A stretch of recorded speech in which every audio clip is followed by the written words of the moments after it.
경기 침체이며 주가 하락이며 금리 인상이며 유가 상승까지 모든 게 악재입니다. 그래서 SOXL과 TQQQ를 매도하라고 노래를 부르는 기관과 언론을 볼 수 있죠. 정작 저가 매수를 하는 기관들이 말입니다. 금요일에 하락이 나와야 되는데 상승을 했고 또 이번에는 토요일에 다시 하락이 나왔습니다. 결국 한국 증시도 월요일에는 좋지 못할 것으로 예상이 되는데요.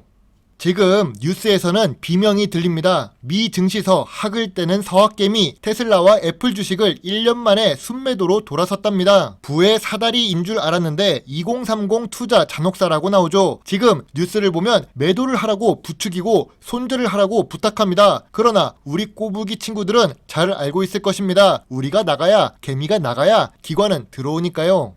그리고 고점 대비 90% 하락한 상태인데 여기서 학을 떼고 손을 떼고 매도 누르는 사람은 바보가 아닐까요? 원금이 10%가 남았다면 본전이 되려면 주가가 1000% 상승해야 합니다. 하지만 원금의 2배를 물을 타면 마이너스는 감소하게 되지요. 주가가 50% 하락하면 원금은 100%가 상승해야 되기 때문입니다. 제가 네모칸으로 표시한 주가에서 매도를 하면 본전까지는 오래 걸릴 것이죠. 그러나 저가의 분할 매수를 꾸준히 한다면 오를 수 있는 산업이기 때문에 결국엔 상승할 것이라고 생각됩니다.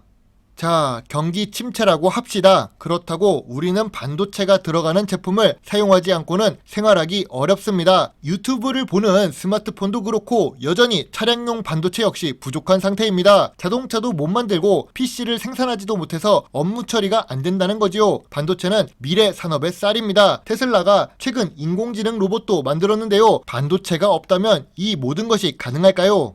그럼 어제 악재가 터진 네이버를 보겠습니다. 현재 데이터 센터 복구를 잘해서 메신저 라인의 검색량이 증가했답니다. 그러나 여전히 주가는 52주 최저가 수준이죠. 얼마나 주가가 하락했을까요? 무려 1년 동안입니다. 저도 이렇게 장기간 하락하는 네이버를 보기가 어려웠는데 그 기록이 깨졌습니다. 다행인 부분은 20만원 아래로 내려가자 거래량이 급등했다는 점입니다. 여기서 더 하락하기는 어려운 상태라고 볼 수 있지요.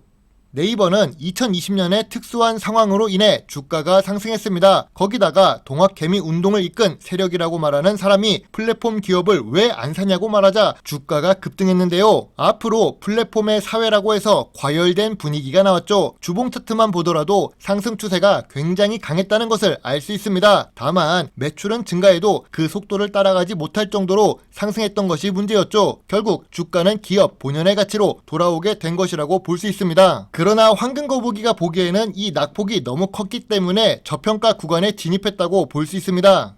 네이버 주가가 더 떨어진다고 합시다. 그렇다고 네이버 블로그를 쓰던 사람이 네이버 쇼핑을 쓰던 사람이 네이버 웹툰을 보던 사람이 다른 플랫폼으로 옮겨가기는 어려울 것이죠. 메신저 분야에서는 카카오톡에게 지더라도 해외 메신저로 일본, 인도네시아에 라인이 성공적으로 진출한 네이버입니다. 또한 한국의 구글처럼 네이버 역시 인공지능에 투자를 많이 하는 기업이죠. 반면 카카오는 어떻게 되었을까요? 화재 발생한 지 오래되었는데 먹통 문제가 아직도 남아있습니다. 악재 또 악재를 만난 거지요. 카카오 먹통 사태에 국회는 국감에 김범수를 증인으로 세우고 일부 서비스를 재개해도 서버 전원 복구돼야 정상화가 가능하답니다. 킥보드 이용 요금이 10만원이 넘는 문제도 발생했지요. 카카오톡 기반의 본인 인증 서비스를 사용하고 있는 모든 어플이 문제입니다. 그러나 피해 보상이 없다는 암울한 내용도 볼 수 있지요. 피해 보상 문제는 결국 고객 이탈 문제가 될 수 있습니다.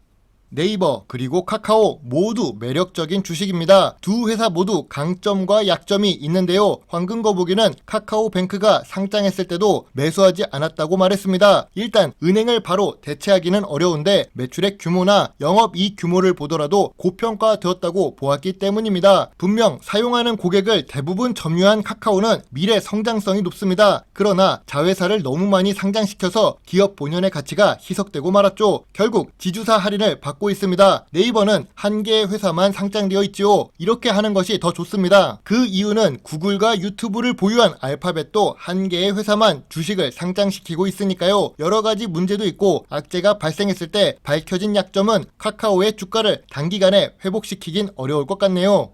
저는 지금 해외에 있어도 열심히 영상을 만들지만 요즘 조회수가 좋지 않습니다. 빨리 주식시장에 빨간 바람이 불어서 더 좋아지면 관심이 많아질까요? 오늘은 광저우에 있는 의류 공장을 방문했습니다. 예전에 한국 의류 회사인 한섬도 매수했었던 황금 거북인데요. 중국 의류 공장을 보고 나니 한국의 의류 산업에 대한 걱정이 앞서고 있습니다. 앞으로 주식 투자를 할 때 의류 산업 부분을 고려해서 투자해야 할 것 같네요. 중국 시진핑은 산연임을 확실시 하게 되었고 앞으로 봉쇄를 어떻게 푸는지가 중요하게 될 것입니다. CWEB도 보유하고 있지만 계속 하락하고 있네요. 하락하더라도 추가 매수지 황금거북이는 손절하지 않겠습니다. 그리고 투자의 책임은 매수 매도 단추를 누른 본인에게 있다는 것을 잊지 말아주세요. 좋은 하루 보내세요. 배당주 주식 유튜버 황금거북입니다. 감사합니다.